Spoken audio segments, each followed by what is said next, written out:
I've been here. You've been So in you my about that head. the first couple years. Ah, What's up, everybody? Welcome to Philly Uncensored Sports Podcast. This game officially marks the end of the Eagles season. I'm letting y'all know this now. And McCall, don't Dallas fan. Look, McCall, you my man, but you can't be first one popping in here when we start the pod. But all this being said, I honestly think this is the end of the Eagles season. I'm saying it right now. I don't think this defense is complete garbage. Arizona did not punt one time this whole game, and we literally let them walk up and down the field at will. The only time we stopped them once, and that was an interception. It was a terrible miscommunication, either between Kyler Murray and the receiver. Whoever made the wrong throw or route run, who knows? Sidney Brown picks it, takes it back to the house. That's the only time we stopped Arizona all day. This defense is terrible. The offense played well for the majority part of the game, but we had some very, very dumb play calling in some crucial situations that destroyed momentum on the offense. From the beginning of the game all the way to the end, at very crucial third downs, we made very egregious play calling, and that's why we lost the game. That's why we lost. Jalen played well, but what's your thoughts? I don't got too much to say about the First game. and 20, quarterback sweep. Second and 16, quarterback sweep. Third and 15 is play. Like this is the most retarded play call I ever seen. Why? First of all, why are you putting your quarterback in so much? Somebody explain this to me. You get all the way down the field with Swift. Then he's out the game. What are we doing? It's defense with you can't explain defense. It's egregious how they played. Fire Matt Patricia next. I mean, you put Sean Desai in the box. What do you do now? This was the worst defense of the year. This was the worst the defense has played all year. So what do you do with Matt Patricia now? This goofy play caller that came from New England. Get him out of here. Fire it. Matter of fact, start over. Fire Nick Sirianni. Get everything. Let's start clean house. I don't care what the record is. We fifth seed in the division. We going to the playoffs. We're going to lose in the first round. This is terrible. I have no idea what's going on with the play calling. I have no idea what's going on with this quarterback running sometimes. Is that Hurts decision? Is that coaching? They need to start over. This is terrible. I don't even know how this team went 11 with you. I don't know. well, I know for me, I don't know. I kind of felt a little disinterested about this season about a couple weeks ago because of how stuff was going on. And y'all know I even told y'all like I'm not feeling football right now, and a lot of it had to do with how the Eagles is playing with stuff. It bothered me last year when they would do similar things. They would play in stretches, and even early in this year we played in stretches, and we got the fortuitous bounce with a lot of things. So now I'm like, so what's the problem? Was last year a fluke, or is this the fluke? So, but that being said, we was doing a lot of blaming the defensive coordinator last year.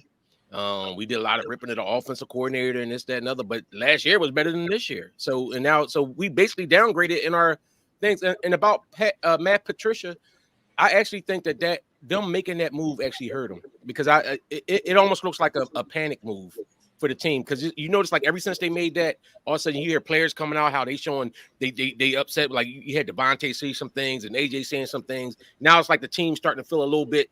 You hearing like it feel like it's something internal going on there, and I don't know what it is, but I still think that we have a lot of talent on this team.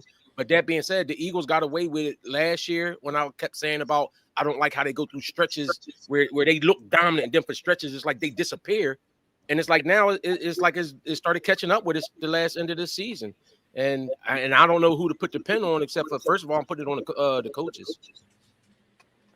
Well, here are my thoughts. Two things. One, I'm a little concerned about the Devontae injury, but besides that, I noticed that a lot of times when we get into a lot of problems on offense, first of all, the defense is the reason why we lost the game, but I'm going to go back to offense. If you notice, the offensive line has had key penalties on every key drive this year that caused us to get into serious. I was going to talk about that, Tim. I agree. Go ahead. Jordan Mailata picking up that holding penalty, Yep. costing us 10 yards, backing us up, hurt us. This Yep. happened with Kelsey twice, 2 games this year, where he moved, caused us the game, hurting us. It happened in A lot Seattle of game too. Happened in A Seattle lot of game the too. issues that we're experiencing right now is the fault of the offensive line doing stupid things, I and agree. it's causing us to back things up.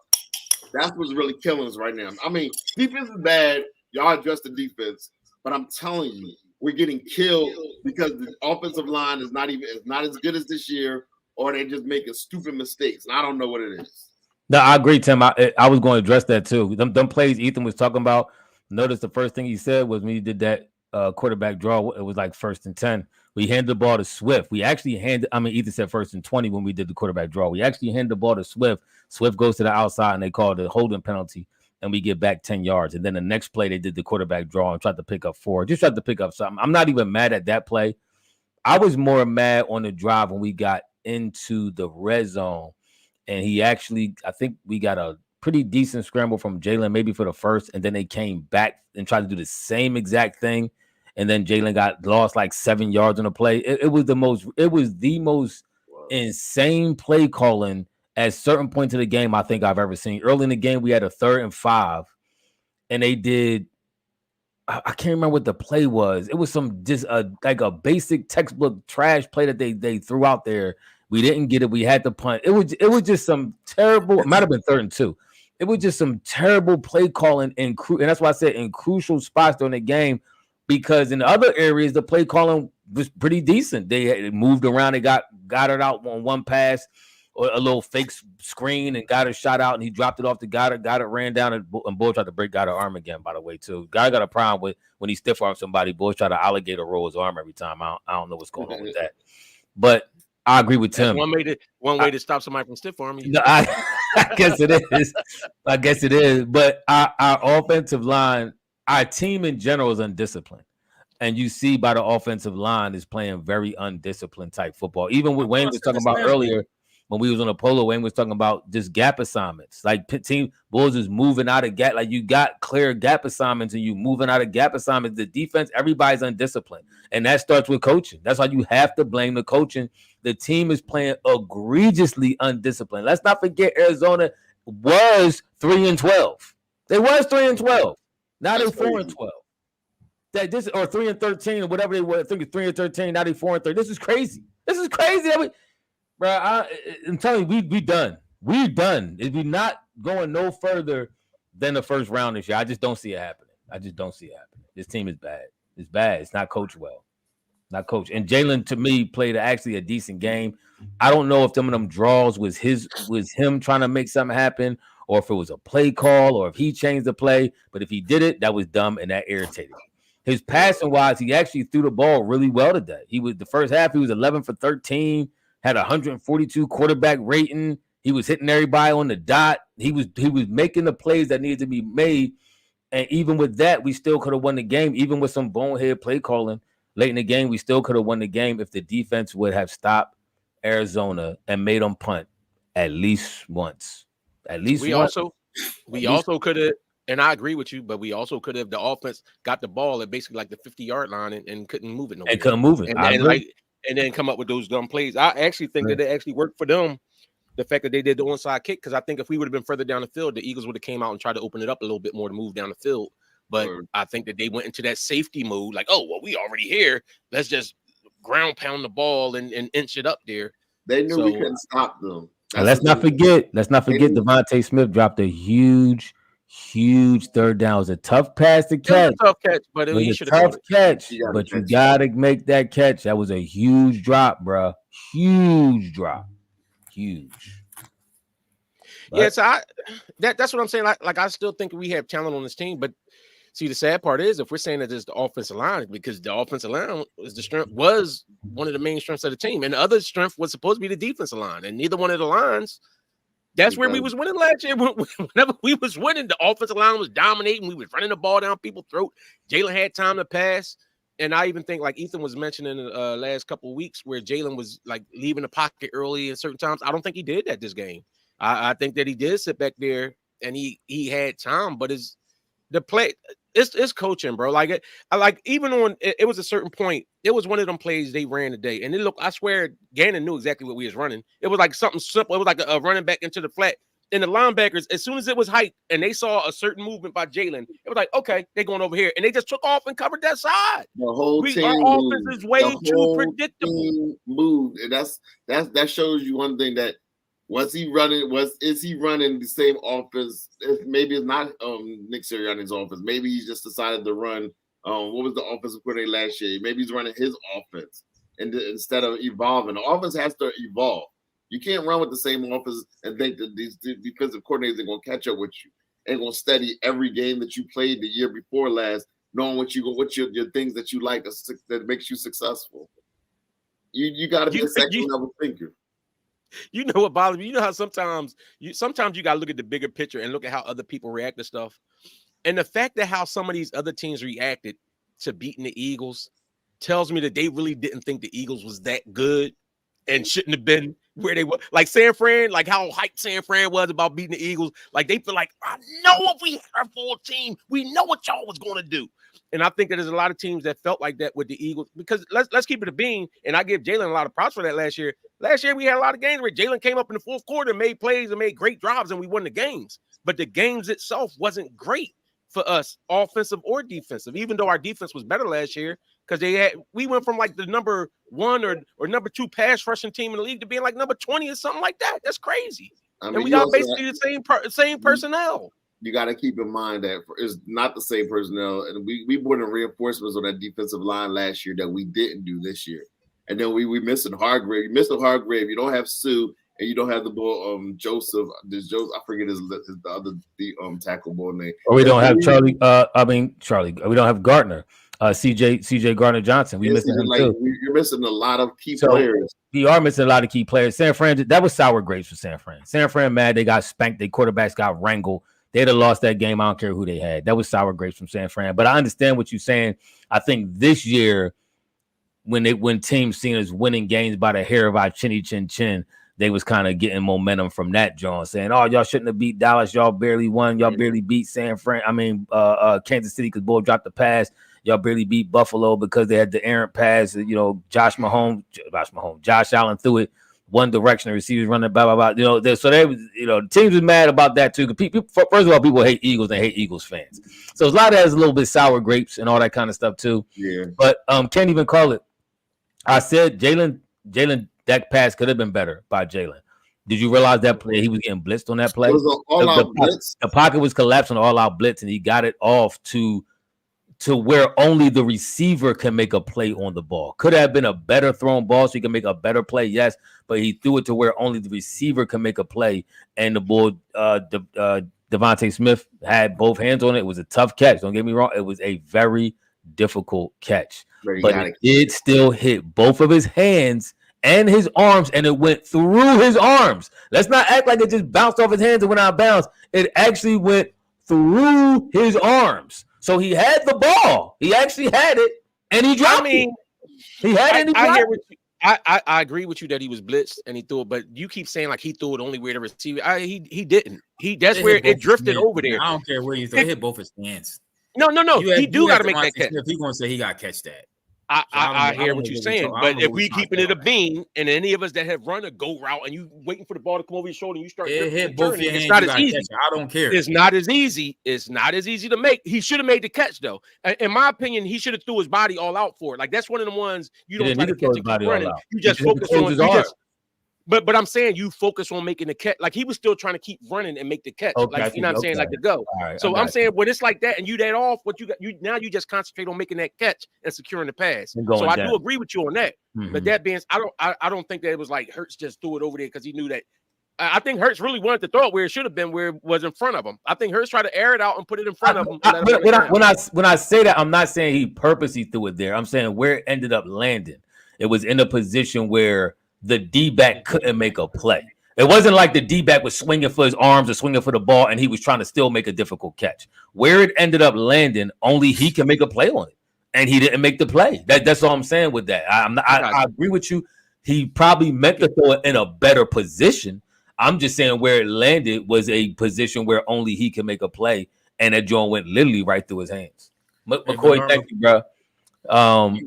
He said, fellas, Embiid's body and health sucks, and the Eagles suck right now. But trust me, nobody still wants to play the Eagles in the playoffs. I don't agree with that. I don't think nobody's here to the Eagles. I think people looking at chops. Our defense is sweet, right? But yeah. I don't think our offense. I think our offense still has a level of respect and a little bit, dare I say, fair. I'm not gonna say fair, but a level of respect throughout their opponents. Our defense right now, no, our defense sweet, bro. I guarantee you, it's a team right now who like the Giants, who got 5 wins, who think if they happen to land in the playoffs, they could beat the Eagles. Tampa Bay look at the Eagles like, oh, they sweet. We could get that. Oh, we could get that defense. Trust me, I tell you, ain't nobody. Nah, nope. I don't believe that. I don't think we could win. And I do think the offense is predictable, and I think that's why I think that's why Jalen struggled in the passing game a little bit more this season than last year. How was that predictable? They had 31 points tonight. 24. Yeah, they had 24, and I do think it was predictable because it was dumb. It wasn't predictable. It was dumb on them quarterback runs. We're talking about the trash Cardinals, so don't tell me about the points we put up on the trash Cardinals. Everybody put points up on the Cardinals. Quarterback runs was dumb. Play calling. Yeah, but what I'm saying is why I'm saying predictable because I don't think that players last year. If you looked at it, whenever we was making plays, it was like plays when dudes was getting wide open. You're not seeing that no more. Everybody knows what we're running. Most teams by this year know what everybody's running. They all know what you're running. That's why a coach makes adjustments. The thing is, we don't have we don't like this, like San Fran. Everybody know what they're gonna do, but they're not gonna stop it. Even me, everybody know what they're gonna do, but they're not gonna stop it. Even the Ravens, you know what they're gonna do, you're not gonna stop it. We was like that last year. We run plays that have a high. We run plays that have a high probability of being stopped. Like the San Fran plays that they run is so much motion that you may have an idea where they're going, but you still have several different options to go to. Yes. Like you might have Christian McCaffrey going one way, you got Kittles going the middle, and you got Debo Sanders coming on a sweep. Guess what we got? We got everybody going go routes and Jalen running up the middle. That's our go-to play at times. Throwing the screen pass to the wing. Yes. Like this is what we got. We have plays that have a very high probability of being stopped, and this is why we run them. First of all, you get fortunate because you run. I think the first one for like 7 yards. The play you was talking about, Ethan, where he ran 2 straight quarterback draws. So you get the first, and then you run another one again. I'm scratching my head like, bro, like this all this practice. All this scheming, all these coaches, all this knowledge, all this past experience, and this is really the best you could come up with, bro. It was unbelievable, man. I think because I know Jalen, my young boy and everything, but I think he might have called some of them goofy plays down the stretch too. Because I refuse to believe that a coach in their right mind is going to call 2 consecutive running plays for their quarterback and put them in that type of danger. Knowing you, especially one of them was like a 2nd and 2 or 3rd and 2 or something. All you got to do is just do 2 quick tush pushes and you're there. It's like, why would you call your own number right there? You're about to go to playoffs. You want to be the most healthiest going into the playoffs. It just wasn't sound thinking. I hope Nick Sirianni and Brian Johnson wasn't that dumb to do something like that. I hope not. It looked like it's something. I think that it is something to that with the coaching because the players are upset. Usually when players upset, if it's other player, like say if the receivers, if they feel like it's a quarterback, then they go like when AJ was upset that he wasn't getting the ball and he was saying all that, this, that, and the other. You don't hear him saying that now. You don't hear Devontae saying the quarterback will get me the ball, this, that, and the other. You don't hear that. But the way that it feels like it's something inside, it's no unity. It's some disunity in that organization somewhere. It's somewhere where it's some kind of power struggle for how they want to run this or how they want to do. It's something going on that's not right in that organization that I feel. Now, it could be that it's just been a fluke run that they had last year and going into this year. But you had a year and a half, even more than a half, of playing excellent football. It was 10-1. They was 10-1. But that's what I'm saying. You had a year and you had almost 2 years. And then all of a sudden, like the way it just fell off the way the bottom just fell out, it feels to me like it's something internal that's wrong with the organization right now. I can see that. What I'm hearing is that Nick Sirianni. Okay. Where you His hearing source is X. Where And I you mean hearing this from? What I'm hearing now is something you got you guys the Eagles inside. You in the locker room with your ear to the door. What you hearing? Yeah, first of all, I got my media pass the other day, so I've been down there. Okay. So, So what you hearing? I've been hearing what it was put. I think Derek Gunn mentioned that on third downs, they saying that in the middle of the season, what's the ball? Desai, he wasn't even calling third down plays. He gave that autonomy strictly to the ball, Matt Patricia. He's been calling all third down plays. And then on offense, I'm hearing that he's been overriding. Exactly. It don't make any sense. Go ahead. Wait. Who you say you got this from again? Where you say you got this from? Derek Gunn said this. Okay. Derek, somebody in the media is saying that or I think Jeff McClain. You don't even know who it is. See, I don't know. I'm telling you. So that's you need more people. You need more people. I don't know. First down and second down. What happened was the board. I keep forgetting his name. Desai. He was the one that was calling the plays on third down. He didn't even have total autonomy as far as making those decisions. It was always trying to be a collective effort and everything.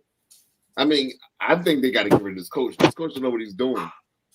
It might be some truth to that, Tim. I mean, as regards to getting rid of the coach, he don't know what he's doing. All right. Wait. What coach are y'all talking about? Y'all talking about the offensive coach or? I'm talking Nick Sirianni. Because all I'm saying is this is the same coach that gave us the same run that we just had. Now all of a sudden, what I'm about to say is something that go ahead. Somebody said to me a while ago, and I give him credit for it. Reg Scott, when you talking about football, he can't play that good, but he know his numbers. But what he said was, when you hire a coach, you shouldn't hire a defensive coach. You should hire an offensive coach who has a scheme, because chances are, if your offensive coach, if your team does well, your offensive coach will be pillaged from you, and then you always got to keep restarting your offense every time your offense is good. So if Nick Sirianni really don't have an offense, and his offense was run by the bull we had last year, and now you lose him, now you restarting the offense, you're trying to grab up Brian Johnson. Let's say Brian Johnson did good this year. Let's say he had another great run. Then what you got to do next year? Somebody go and grab him, and you got to restart your offense again. So your head coach actually should be your best offensive mind. That's why teams like Andy Reid has been coaching up, have always been successful. He's a great offensive mind, and his offenses normally are now he has a great quarterback, but even when he's here with the Eagles, he was able to manage pretty good offensive teams, especially when he got some weapons. But I don't know if Nick is no offensive mind. Like, what has Nick? What credentials does he have as an offensive mind? Like, what has he done to for us to think that his offense is like he creative like that? Like, what has he done? See, I hear you, but this is where great story in the locker roam I heard. But see, this is where, this is where I'm falling to the line of be careful, because if we're going to say that like Nick Sirianni was a fluke last year, then are we going to say Jalen was a fluke last year, and that this was a downtime? You know what I'm saying? Like Jalen still playing good this year. At one point in the season, Jalen was, in my opinion, had multiple games where. We had multiple games where his quarterback rating was under 70. At one point in the season, y'all couldn't argue me with the fact that Jalen was either the 1 or 2 best quarterback in the league. Y'all tried to argue, but y'all we did argue it. We argued. Y'all gave it up. At one point, Ethan gave it up and said, "Yes, you were the only one who's stubborn because you're stubborn." That's period. So because he's showing who he is now. Because he's showing who he is. He's selfish. Like, no, you don't count because you're stubborn. But Ethan at one point admitted that Jalen was probably the best quarterback in the league. So Jalen actually, for the majority part of the season, in my opinion, played great football. But now he's going back. So all these turnovers is great football. That's the only thing that's different. His numbers are exactly the same. That makes a huge difference. No, but turnovers make a huge difference. Offensively, he's the exact same player. So you can't sit there and say, "Oh, he had this down year." Right, but you know what happened? Everybody figured stuff out, and now all of a sudden he turned the ball over. A lot of turnovers wasn't his fault. Outside and this is where we end up getting this, because I'm not saying Jalen is the reason you muted yourself, Ethan. No, let him say mute. What you say, Ethan? Run is due, Hurts. See, that's all I'm saying. And I'm not saying Hurts is So garbage. you were trying to say he had a bad game today. He didn't even have a bad game today. I didn't say he had a bad game today. You were trying to say that a little bit earlier to the offense. But also when I told you I was trolling, you didn't want to hear. I said I'm trolling you. No, that's not. Like when I came. No, I don't believe that. I was you might have trolling. seen it in your mind. How? No, I was trolling. But see, y'all sit up here a game where Tim is sit up here a game where Jalen have a 60-something quarterback rating. Jalen played excellent today. He really did. He came through and he did this. No, when he doesn't play well, he doesn't play well. Then he's had multiple games this season that's been under a 70 for a quarterback rating, and that's not good. You know, it don't matter. If you got if you have two passes that were not your fault, that was picked off. Everybody has that kind of stuff. Let me ask y'all something now. In all seriousness, right? This is not a knock on Jalen Hurts. I just want to. Sometimes you see Jalen Hurts, right? They'll check the snap. You'll see the defense run up to their blitz. They showing the blitz. The play doesn't change. It's no out route. It's no this. It's no that. You know they bring in a house, and the play still doesn't change. Who's that on? I seen the play change a couple of times. I seen them call some out routes and make some things happen. So you hating. What it is, you're looking at it through hate goggles. You just said a couple minutes ago that you out on Jalen. This is what y'all do. Tim doesn't turn B. As soon as a B has a bad game, he turns on him like a rabid pit bull. Wayne does it consistently with Jalen. And now Ethan's doing the same thing with Jalen. Nope. You talked already. You do the same thing with Joel and B. Your brother and Wayne, don't put me in it. I'm putting you in it because you do the same thing with Joel and B. As soon as he has a down game, he misses a shot, a game winner. Oh, see, and B being greedy with the ball. And Ethan and Wayne do the same thing with Jalen. As soon as he has a fraction of a bad play anywhere, or a fumble, or an interception that's tipped, or anything that happens, y'all jump on it. Jalen trash. So Jalen's not trash. Jalen is still playing, to me. He actually played and moved the ball up and down the field very well. It was some play calling in spurts that was completely egregious. Somebody talked about it earlier. It might have been X-Man when he said that was the play. They got the penalty 1st and 20. They quarterback sneaked and got 2nd and 16, and then tried to quarterback sneak it again and ended up getting back in the 3rd and 20. And then we did a dump off to Gainwell. It was the most retarded scenario of play calling I've ever seen in my life. That's Hey, correct that Jalen Hurts can do no wrong to the host of the podcast. Nah, correct that, because we're all hosts, and that ain't the case. Because guess what? When Jalen Hurts was balling out last year, and when he got his contract, I actually did. My co-host. Get your ugly mug off the thing.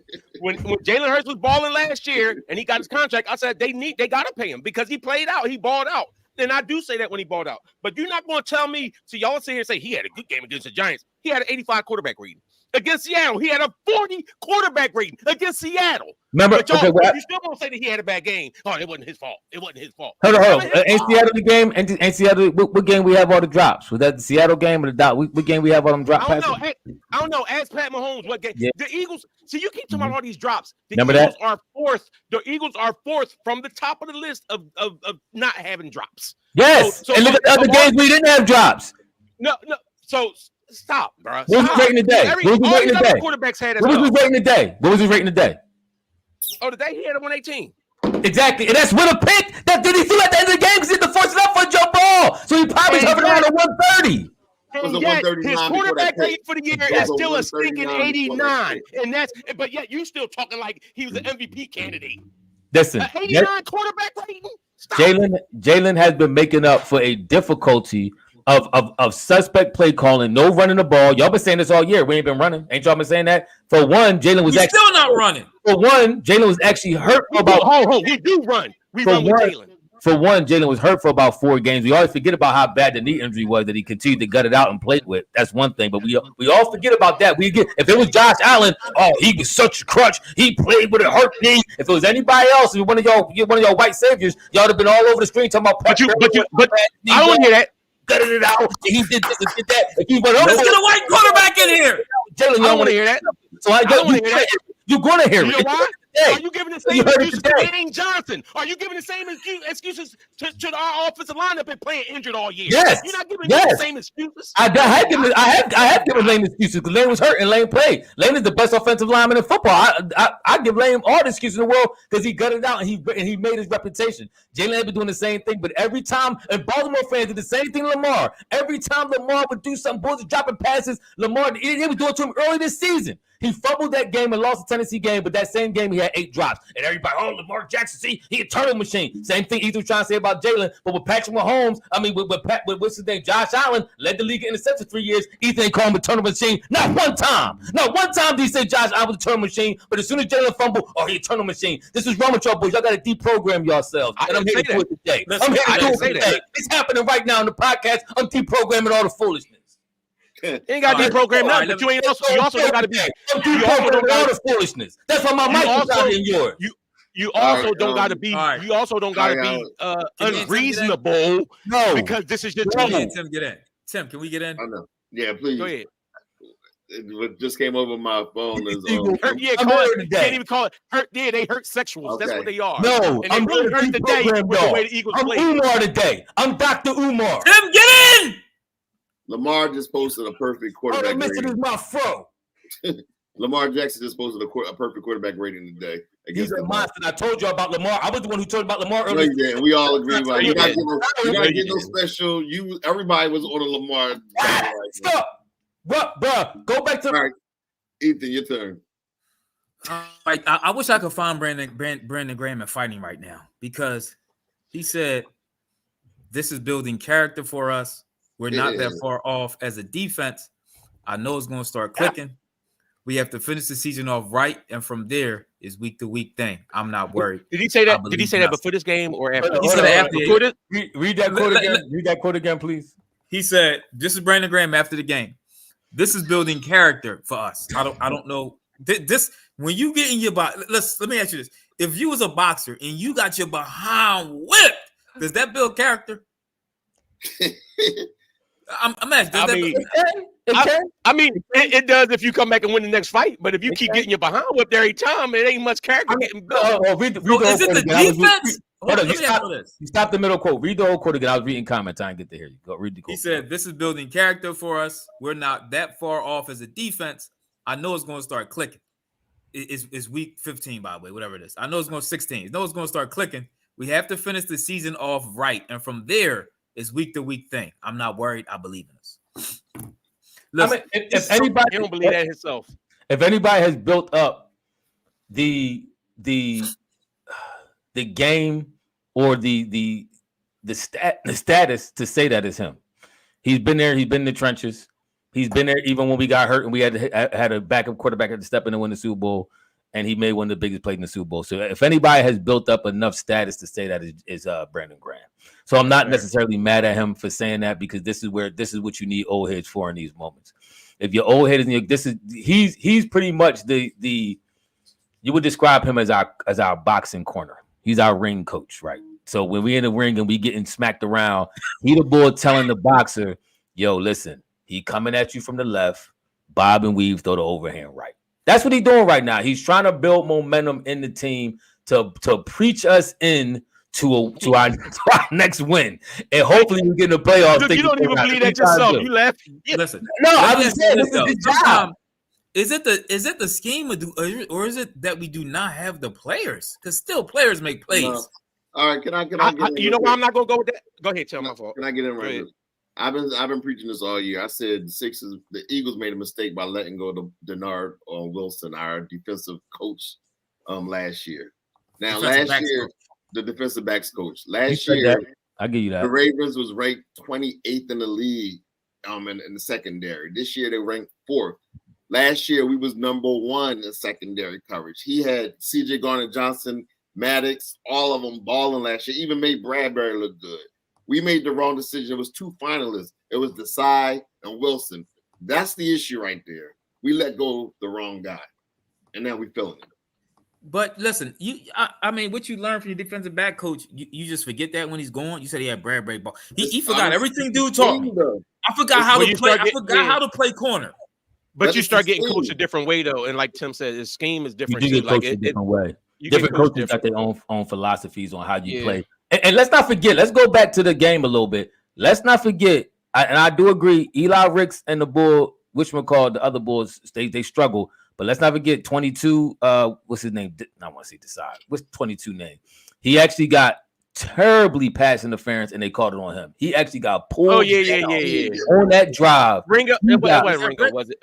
Ringo, that's what it was. Yeah, and the ball pulled him down.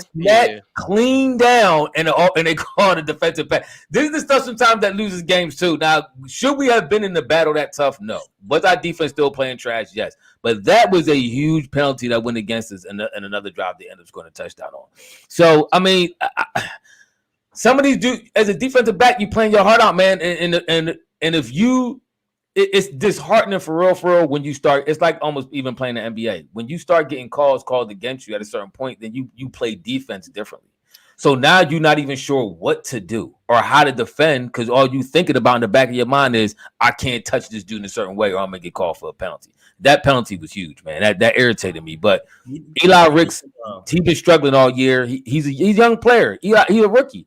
These dudes are young bulls. So some of these dudes you got to give a little benefit of the doubt to. Maddox came back. He was obviously, you could tell he wasn't prepared. He was getting roasted all game. And I like Maddox. Y'all know I've been giving Maddox props all year. First game Maddox back. Maddox looked like he didn't have his legs. He did like he was falling over. I'm not mad at Maddox. I'm not. He came in and I know you're not, but I'm just saying Maddox to me came back earlier than he really probably was ready to and tried to give what he could because he knew what the team needed, but it just wasn't there. I agree. I think we need DNs too. Remember Tim was screaming we need defense. We do good. Reddick, somebody said, I've been telling y'all, Reddick is a one-trick pony. He's not great against the run. He's undersized. Or maybe he was a product of the scheme. Reddick was. But then why change the scheme if the scheme was working? He's not a real DN. See, you notice Eagles rush 5 a lot because Reddick is not a real DN. And when you rush him 5, and now once you rush 5, there's less people it's less defenders out there, so you got more open space. The Eagles got a lot of problems. And they try to mask them up by doing different things, rushing 5 and stuff like that. Because you run. Well, if you're saying they're doing that, then he is. So he's making adjustments. Then they've been running 5. They run 5 because Reddick is an edge specialist. He's not a real end. And if you put a tackle on him he's light. He's like 240, 250. And if you put a tackle on him over there, he's going to blow him up. I mean, wasn't he hurt when the season started? Smith left on crutches with a walking boot. Next year. This year is over. That's what we got AJ Brown for and Zacchaeus. And please, nobody mention. No, don't do it. I know what you're thinking. Julio Jones. We got Julio Jones in there now. Yeah, you got Julio Jones and Zacchaeus for and nobody else. Yeah. Julio Jones actually, I was happy that was the one bright spot outside of Jalen Hurts that we had today was Julio Jones. That was some nice. Yeah, that was some nice. Actually, got to play good today too. Be honest with you. I just find it funny how when I say we, I say as a collective because it wasn't necessarily me. Mm-hmm. Gannon all year to how trash our defense was. Jalen got say the defense, all this, that, and other. Players though. Gannon had players last year. Man, it's pretty much the same. He had players. I don't think we ripped Gannon in spurts because we couldn't rip him that much because we was on like 14 game winning streak, so we couldn't rip him that much. We actually ripped him in spurts where I think we saw he should have been blitzing a little bit more, and he didn't. Nobody took away from the fact that he did have an all-time leading sack team in NFL history with an extra game on top, but. I think it was certain things that we saw fundamentally wrong that may cost us games. I don't want to say the Super Bowl per se because the whole field, that field was trash and all that. So that was kind of I can't really rip him for that. But a couple times throughout the season, I personally thought he should have just been blitzing a little bit more. I thought he should have brought the heat a little bit more. But I guess he had the confidence in the defensive line. He did it, but nobody really ripped him. You act like we ripped Gannon in shreds. It wasn't a ripping the shreds because we was 14-0 at one point. How we gonna rip a ball? We undefeated. You know why? Because y'all ripped him and said Jalen had to bail him out. Remember all them times when I kept saying how the defense was doing a good job and then the offense disappeared for like 2 quarters, and then y'all bail him out. Y'all was so ripping the defense. Stop trying to hype stuff up to make stop it. Y'all was ripping the defense. Defensive coordinator was the first one y'all came in ripping every game. Talking about our defense still a defense coordinator suspect. You trying to bring up old stuff to seize a moment, and it ain't happening right now. He looking It's old stuff that was real though. So don't act like y'all wasn't ripping. He's trying to use old stuff. Don't act. Use the moment, and it ain't happening. Wait. So at least one of y'all here wasn't excited when we got the other boy here as the defensive coordinator. Tim, Gannon was going. let's say Tim. He's been here. He's been here. At least one. I said at least one. Okay. You know, defensive coordinator in here. I wanted the boy Denard Wilson the whole time. I did not want was Dude our defensive coordinator last year? He was still on the team. Yeah, but but it's still a new defensive coordinator. I'm not hyped when you upgrade inside. You're not arguing a good point. He wasn't the defensive coordinator last year. We got a new defensive coordinator, regardless whether you're a team or not. No. That you know what that means when he's on the team? That means you keep the same scheme. No, it don't. No, it does not. No, it does not. No, it does that's not. what that means. No, that does not. It could, but I don't. We keep a lot of the same stuff. We still rushing five. That's not true. A lot of times, Bulls come in and they have their own mind of what they want to do. And when they get in there and they get their chance, they implement theirs. That's why a lot of times you'll see guys, and sometimes if it don't work, then it's like, well, I had to implement some more of the old stuff because this is what they were used to. But these dudes come in with their own systems. They come in with their own mind of what they want to do. That's another good point, X-Man. I kind of agree with that, Wayne. The team, we don't value the linebacker position. I do agree. We tried to upgrade with Leonard, but Ethan kind of said, Ethan talking a little bit out both sides of the mouth because he's trying to say that he said Leonard was washed. He didn't. You didn't say that. What you said was, I'm gonna tell you what you said. You said he had a neck injury. Yes, his neck injury may be what makes him washed. You didn't say his play was washed. You said he may be damaged goods because of the remember when I watched him, I said how slow he looked the couple games. You said that. You said that last game. I give you that. You said that, but you act like you was on some prophetical type oracle vibe. Like, no, he gonna be bad. Nah, you ain't do all that when he first came in. You just said his neck was hurt, and that may cost him some games or something. But this is the end. You don't get a linebacker with neck problems. We gave him. You did say that. I agree with that. We gave it 220. But that ain't what's hurting him. That ain't what's hurting. His neck ain't hurting. His speed is. He might have been scared to make that tackle on that goal line when he's kind of slowed up. What happened to all this great running? defensive tackle play that we had? Was that me or him? That's a good point. You run through. He stopped for some reason. Happening to Carter and the boy Adam. Yeah, remember we had Cox and Carter. Davis. Jordan Davis and Carter. And Matthew. We were supposed to be so deep. The problem is we do have. You need Sue. I didn't go get the what's his name? Ndamukong Suh. There you go, X-Man. I told you. Seth Jordan said the side's running the same defensive scheme from last year because that's what Howard and Laurie wants. So now it's Howard and Laurie fault. No, that's what Sirianni wants. That's just he worked that in. Remember, he wanted Vic Fangio to stay here, but they didn't get him. He likes that scheme. That's his thing. That's his twist. You don't value linebackers. Would somebody tell Blankenship to get on steroids all season and bulk up, put on like 20 pounds so he can play linebacker? This dude can't play safety no more. Yeah, he's not a good cover safety. He's a good tackler. I think he can play linebacker very well. Yeah. Honestly, our whole secondary looks slow. Like I'm looking at how many times we get beat on crossing patterns and stuff like that, and guys like just like you know why we getting beat on? Because the defense ain't getting to the quarterback.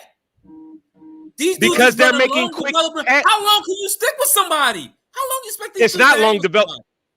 It's not long developing plays. That's they get the ball out.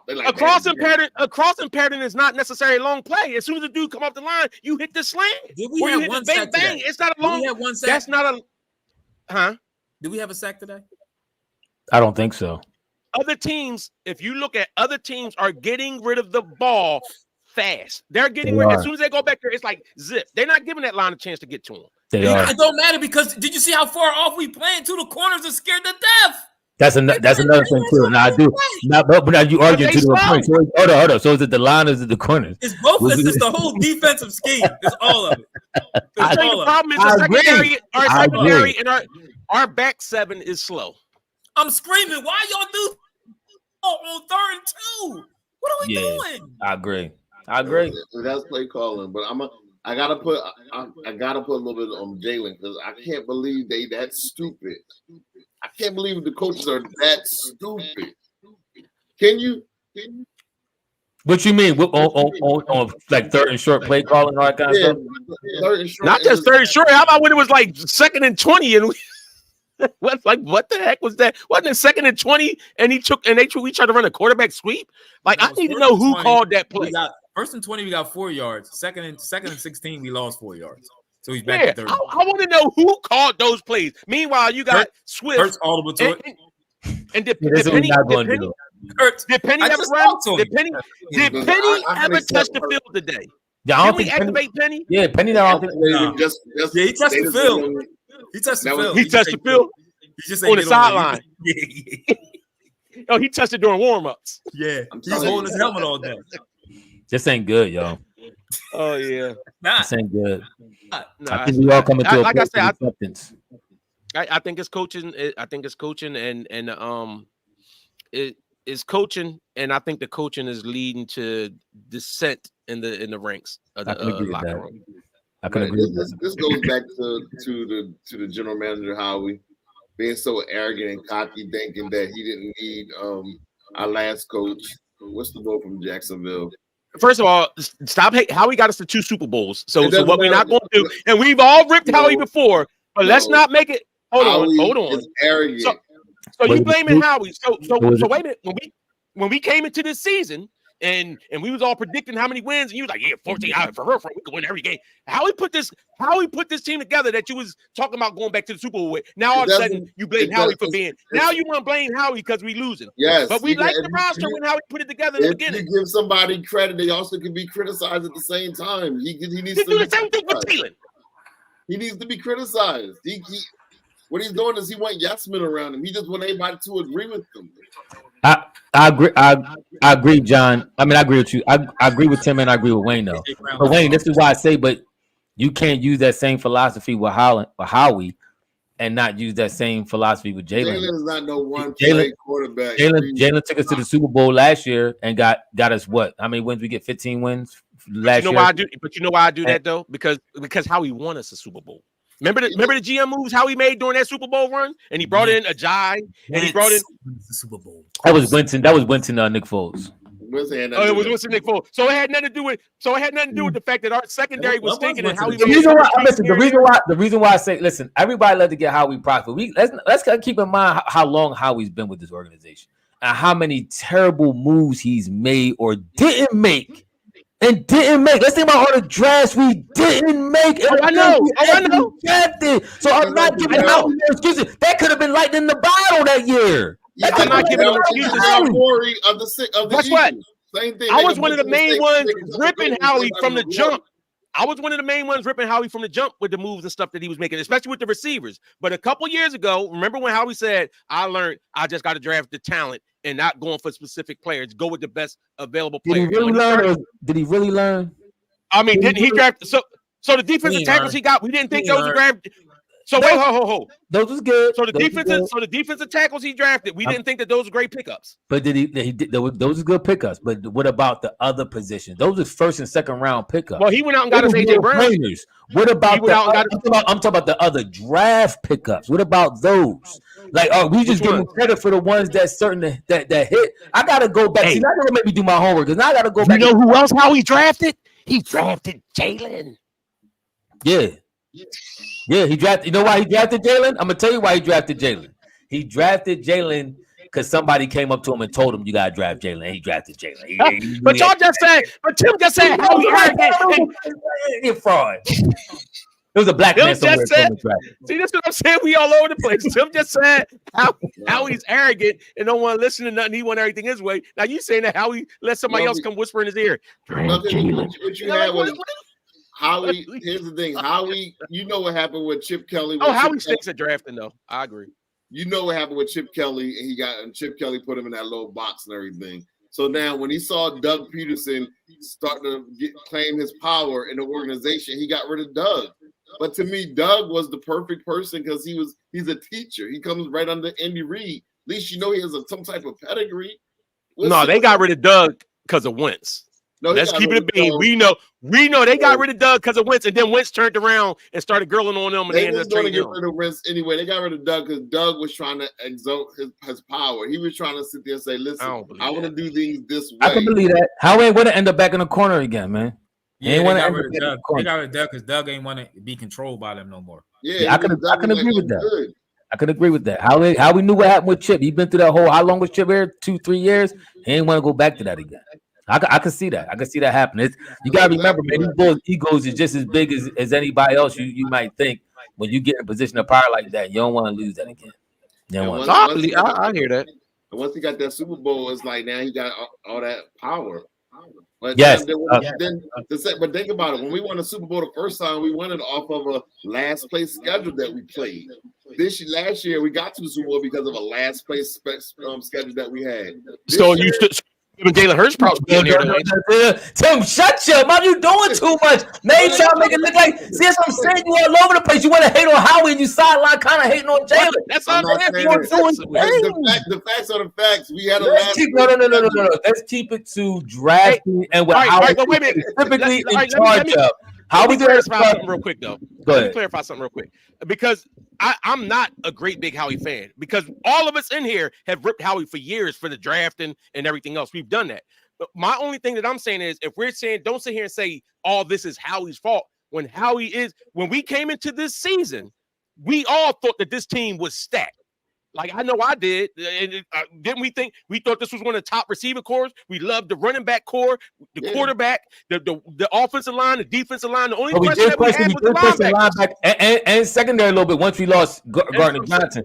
Once we lost CJ, it got a little suspect because we didn't know. Hey, John, we did think that we were stacked on defense because we talked about how deep our defensive line was. And the year before, we had one of the top lines. But that's the only portion of our defense that we was kind of sold on.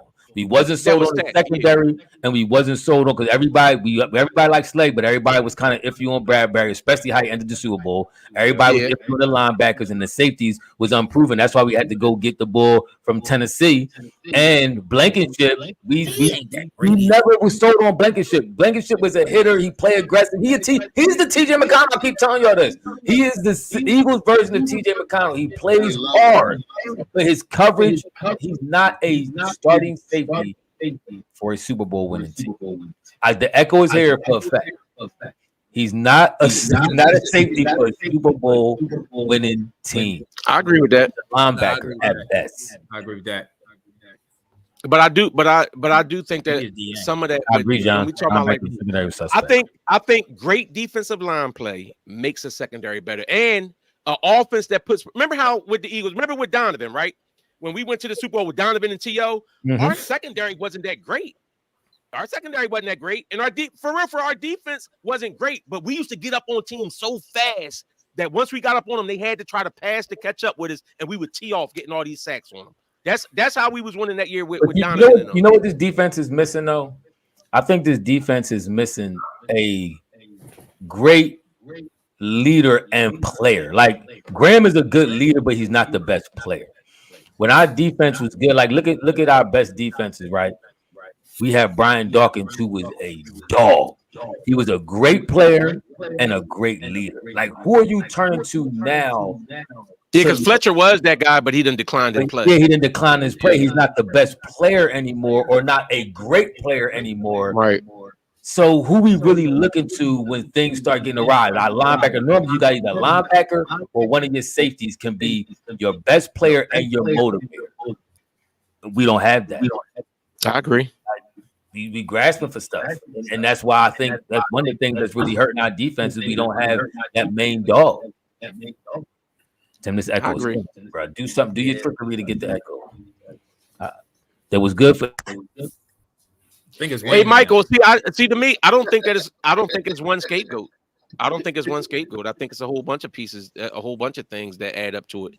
I think it's a collective, and for real, it looks as though the Eagles. Maddox hurt again. And this what upsets me a little bit about the whole organization, the players too.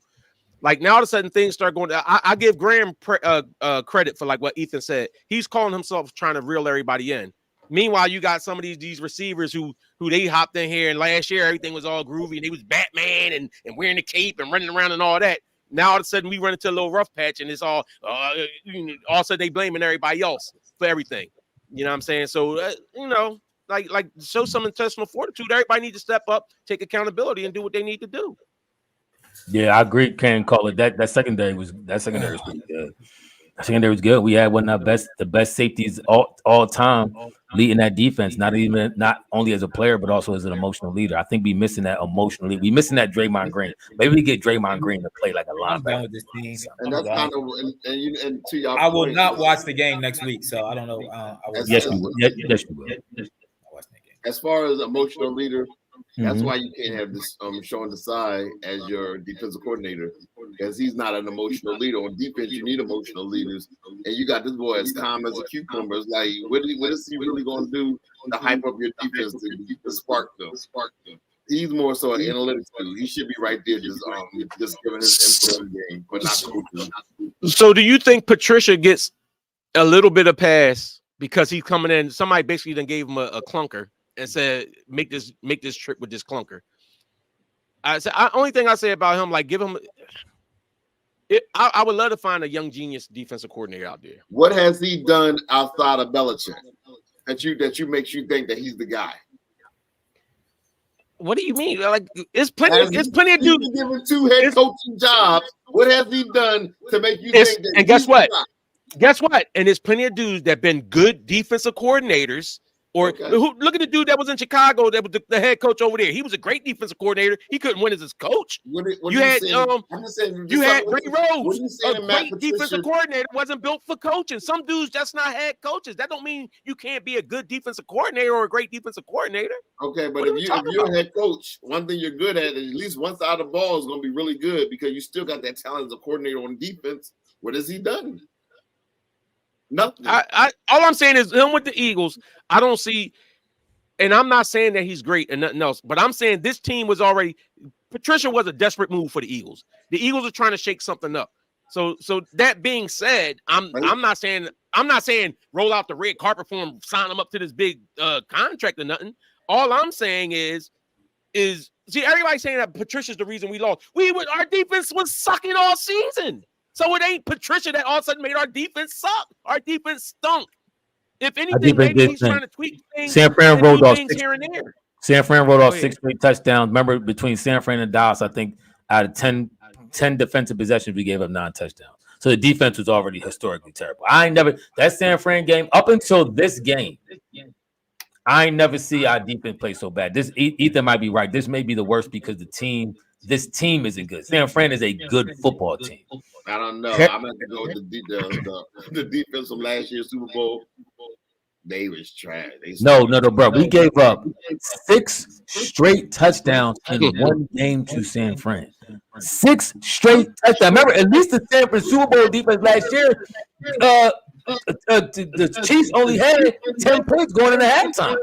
But it might have been less than that. I think we was up 14 and 6. What was we up? 14-6 or something like that.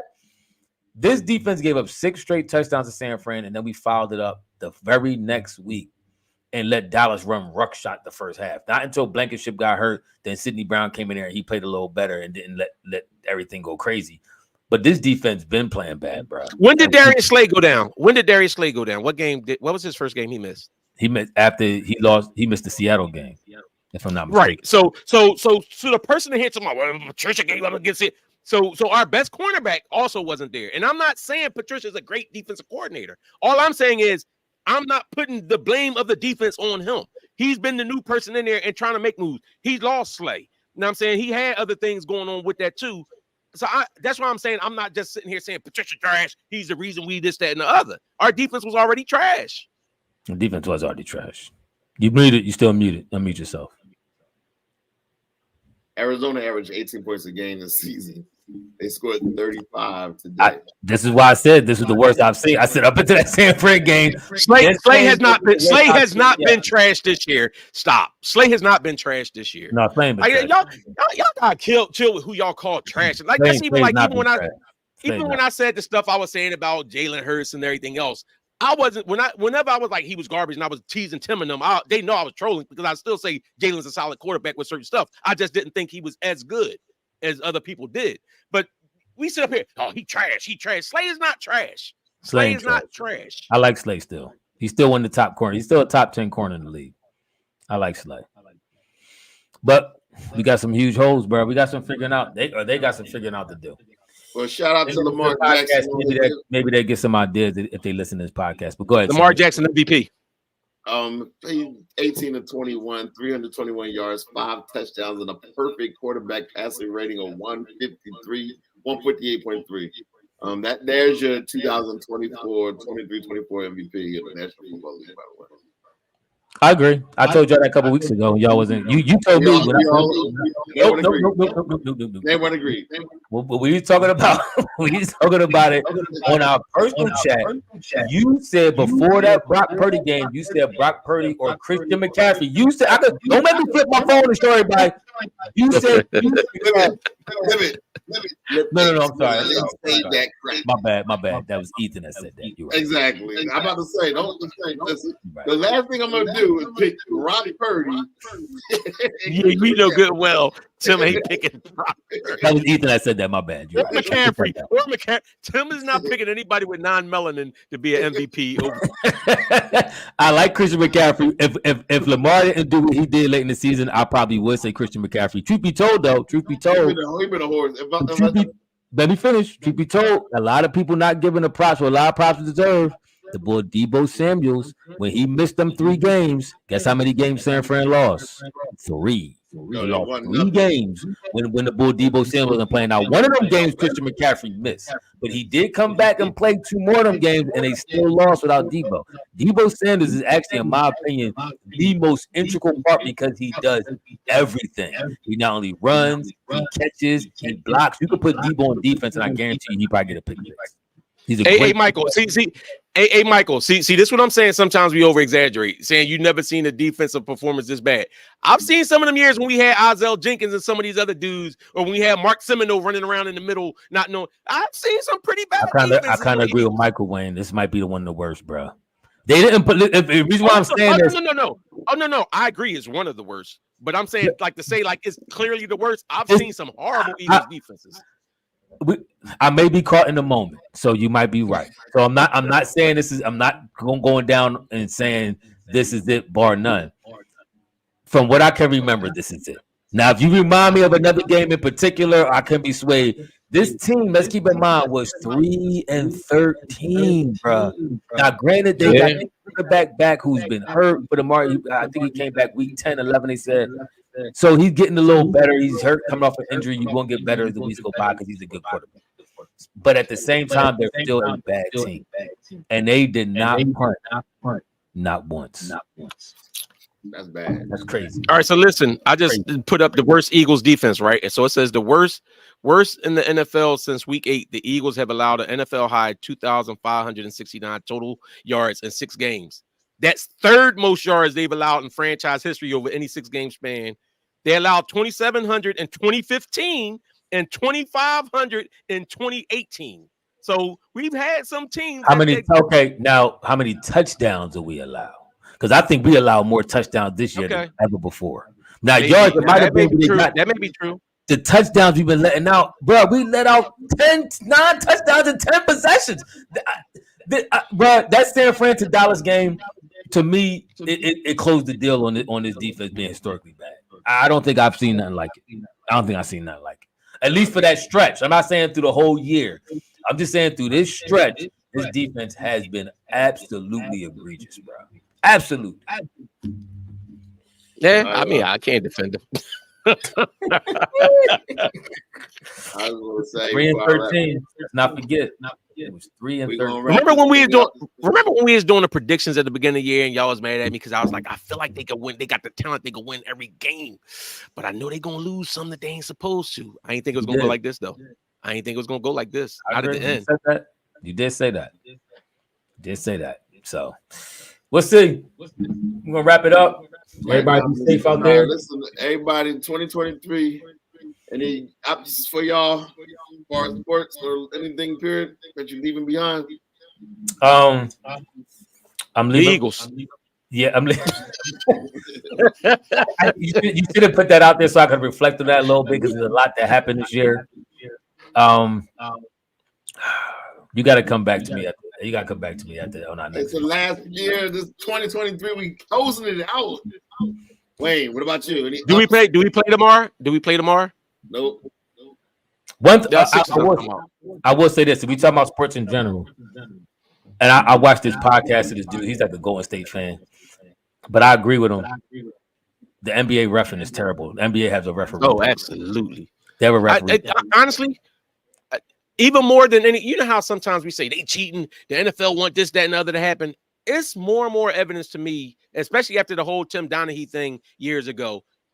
It's no doubt in my mind that it's funny because you know how on Facebook every once in a while you'll get something that pops back up like it's that you posted before. And I remember when we went to the Super Bowl that year I said when we was great played Minnesota, I said, oh, there's no way Minnesota goes to the Super Bowl because the NFL is not going to want a team to go to the Super Bowl that plays there because it's going to cut down the revenue that city gets to bring in because you only have one fan base coming in. And I'm looking at it, I'm like, I do think that they do think about those certain things like that. I do think that matters who they think everybody want to see. So I think it's something to that. Dallas might make it to the Super Bowl. X-Men, I do agree with the gambling factor. Anytime you got gambling entities backing and supporting and sponsoring sports events, that's a problem. That's a problem. And the NBA reffing, to me, I know the NFL, we could pick games here, and which it hasn't been good this year either. But NBA reffing to me has been all-time egregious. I don't know if any of y'all seen that LeBron James three-pointer when he hit it to win the game, to ice the game the other night. And they tried to say he stepped on the line. I said, yes. And if you zoomed in, it was, I mean, LeBron is literally pointing at the monitor. They got it right there. And LeBron is going on pointing at the monitor like, yo, you can clearly see the court between my foot and the line, and you sitting here and saying it's not a good shot. Like, this is crazy. But this has been, I mean, it's been worse calls than that for real. That was just one that just happened recently. But it's been, for me, it's also too many calls. It bogs the game down. When you call every little ticky-tack call, you can't do that. You got to let the players play, and it's becoming egregious. Like, I know Maxi's a fast player. He gets to the rack, but even Maxi shooting 15, 16 free throws. I'm glad he's getting his respect because it was a little bit, he was kind of getting robbed. He wasn't getting no calls. But now it's almost flipped on his head where he's getting a lot of calls, and it bogs the game down, man. The NBA has to go back to how they was calling it the year we went to the Olympics and almost lost. And KD saved us. And I think Silver realized we got to let these players play more aggressively because international don't call that many calls like that. And that whole first half of the season, kind of leading into the second half, the referee wasn't calling nothing. And they was letting them boys ball. I think they need to get back to that a little bit more. I think it's too many calls. The NBA has a problem, man. They got a problem with reffing. You can't when you got dudes like Jalen, when you got dudes like not Jalen Brown, Draymond Green running around and like fighting people and doing everything else. You gotta start calling stuff. Or you don't have all your people getting hurt. But it's balanced. That's different. I know what you're saying with that. You can't let the game get out of hand, but at the same time, you can't. You also add frustration when you call too many calls too on the defense. Like, for instance, the call they called on, did y'all see the one they called on Marcus Morris the other night when he was boxing the ball out and he boxed him out under the rim? The ball came over and they called a foul on Marcus Morris. He's looking like the whole team is going off like, what are you calling? All he kept saying was, I'm boxing him out. He literally boxed the ball out like right underneath the basket, and they call an offensive foul. Like, it's stuff like, it's unbelievable. Like, they got to stop this. You got to get a hold of that. You got to tell these referees, listen, you got to start calling plays that really interfere with a person's offensive movie. Not just making calls to make calls. Yes. And that's what it seems like. Can't three even call it? I actually said the same thing about it. Like how you saying about I don't think we could fix it, but I thought that the solution, as I said in our personal chat, the Eagles got to put long drives together.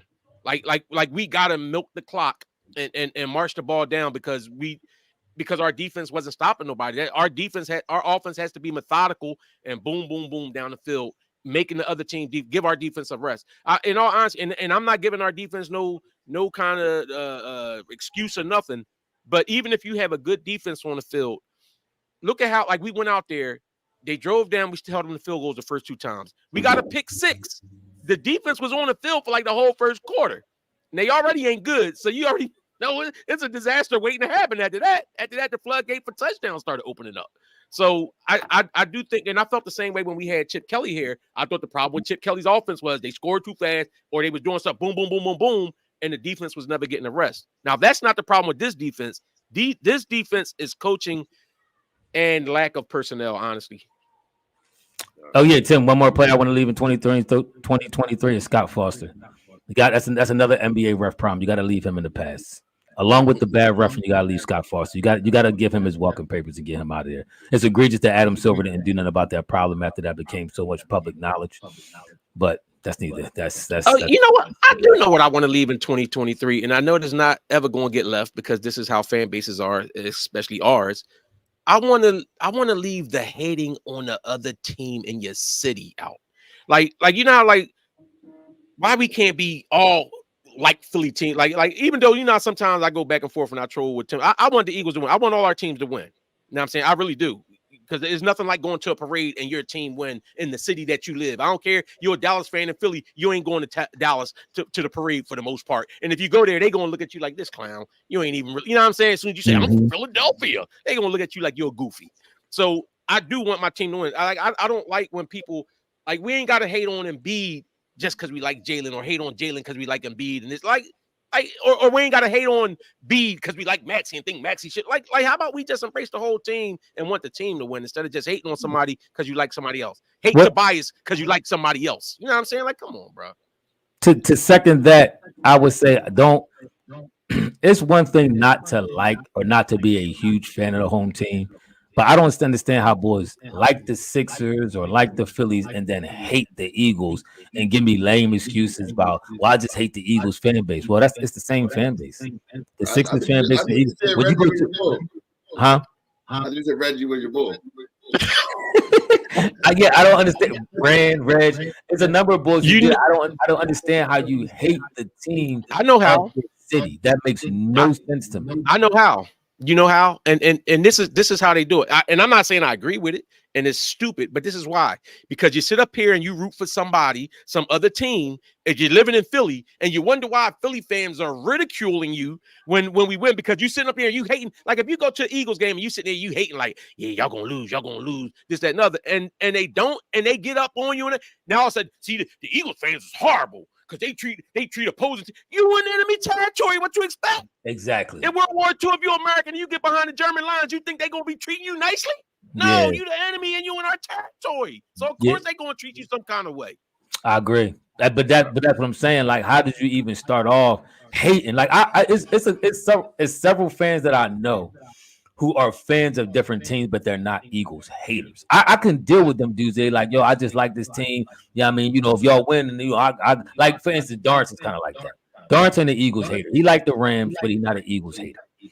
Right. I understand that. I can respect that. Okay, you for whatever reason you came up, you was a young boy, you like the Rams, you might have been players. All right, that's cool. But to be an Eagles hater is just, you know why? Because Darrence probably never was showing no kind of hate. Like even if the Eagles play, like, he'll give them props, this, that, and other. But some of the other guys, Darrence a real Philly dude. No, I hear you. But some hold on a second, shut up. But some of the other guys let me where do I think. Better yet, I'm just gonna shut it off and let y'all Come on, man, stop being a killjoy. Good Lord. He ain't contributing nothing anyway. So some of the other I'm about to mute him there. Go ahead, Wade. But some of the other guys, this is the problem, is they live here and they want to ridicule the people here and hate on the people here and hate on the team. Like, even if you don't like the team, you don't hate on the team. That's like if I'm in your house and your son doing something, I might not like the team your son playing for, but if I start hating on your son, you're like, yo, bruh, but you hating on my people, you on my crib. So you in our crib and hating on our people. What you think you gonna get? And then they wonder why they horrible. That's why I hate Eagles. Eagles fans are the worst. And all fan bases are the same. For real. It's just about intensity. And guess what? Players love to play for fans that have intensity. And Philadelphia is one of those intense cities. That's why T.O. said, she said, they was on that podcast. Remember, they was talking about different fans. They was trying to get him to say Dallas was the best fans. And T.O. said, listen, I'm gonna tell y'all, ain't no fans like Philly fans, man. I love Philadelphia fans. They knowledgeable, they passionate, they go hard, man. I love Philly fans. And them boys are salty because they wanted him to say Dallas and San Fran. And T.O. called it the way it is because T.O. was one of them dudes. He was a hard-nosed, hard worker type dude and real, recognized real. That's why we Philly fans. Beautiful thing. This Eagles team a little soft, though. This team is a little soft. That's what's getting everybody so mad. That's why that's like how they were saying something about the booing part. Like, don't nobody want to come in here booing early. Like, come on, stop that. I like players that say what you're doing. I like when players get booed and they say we deserve to get booed. If they play bad, you deserve to get booed. Take that. Or players that take it like Jimmy Rollins. Remember Jimmy Rollins, and he was like, yeah, he said front runners, but he backtracked because he didn't mean it in that way. But he like, yeah, when we going and we winning, they behind us, and if we stinking it up, he go at us. But he like, all right, I'm gonna talk that talk. I mean, that's like AI. AI expected when we was getting ripped. He expect we getting ripped. Like a lot of these players that like Brian Dawkins, players we love and respect, know what it is. Because if you're a real Philly dude, you know what it is. If you ain't holding it up, Bulls gonna put your feet to the fire and call you out on it. Yes. We don't play that sensitive stuff. Yes. Maybe now in the social media area, some of y'all not really Philly dudes like that. You know what I'm saying? Philly mindset. But the Philly mindset is you get held accountable for what you don't do. And if you do what you're supposed to, we rock with you. You get love. Even if you don't get the job done, you get shown love because you was that dude, and AI will always be loved in this city. Yes, because he went hard. Pause. But go ahead, Tim. You want to wrap it up now? Now you can step in and do your thing. I know y'all. Okay, we only got 8 people left, but anyway, like, comment, and subscribe. But this ain't for them. This is for the people that's gonna watch tomorrow. How about that? This for the real. This for the real viewers. Everybody gonna be drunk. PD, I like Trey Turner too. This ain't for the fair weather watchers. This is for the real watchers. They gonna watch the whole show. They gonna love it. The Phillies got a lot of dudes that's like that. Everybody, thank y'all for the support for 2023. We really appreciate y'all. We see the podcast. That's right, John. See, John, we got the real ones here to the end. Thank you, John. 2024. We gonna bring you saying it to the Giants fan. Wayne might be back next year. Who knows? False worship. Wayne only First of all, Wayne just had Wayne was on vacation. Wayne had an anniversary. Wayne was sick.